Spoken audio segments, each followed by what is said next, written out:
One question that I would have for you is how to go about making that decision of should I get in or excuse me, should I get out or should I stay in? And if I get out, when is the best time? No, absolutely. And I think anybody who's worn the uniform that enjoyed their time serving wrestled with this decision. And the first thing I would say right off the bat is if you want to stay in the military, we sure hope you stay in.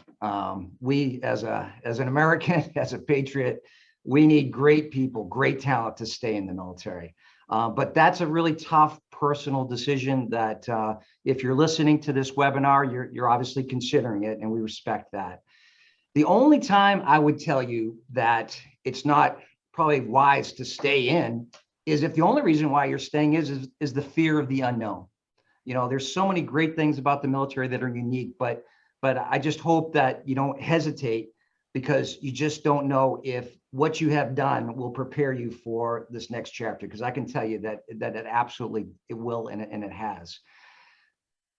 Everyone, takes off the uniform at some point. For me, the epiphany of I served 7.5 years of active duty, 6 straight at Fort Bragg, and to me, the epiphany of getting out, was a lot of things. But I watched. I was an aide de camp. I watched a 2-star general, wrestle with the decision to get out or the act of leaving after 35 great years of service.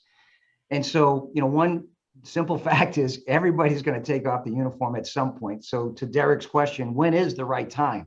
And again, that's a personal choice. Do you make it a career? Do you not? But if you are going to get out before you get to retirement, most folks are going to get out between 4 and 10 years. The only comment that I would make is if you make that decision that you're not going to make it a career, a lot of people kind of kick that can down the road, and I would just let you know that that's for your personal goals. I mean, maybe you want to take command, or maybe there's a certain school or goal that you want to establish. But the reality is that once you get beyond 5, 6, 7 years, you're probably not going to enhance your starting position. You're not going to enhance materially your starting compensation. And if I could use probably a rough analogy, but consider yourself like a 3-year Division I football player playing for Alabama, and you just found out that after 3 years that if you went into the NFL draft next year, you'd be a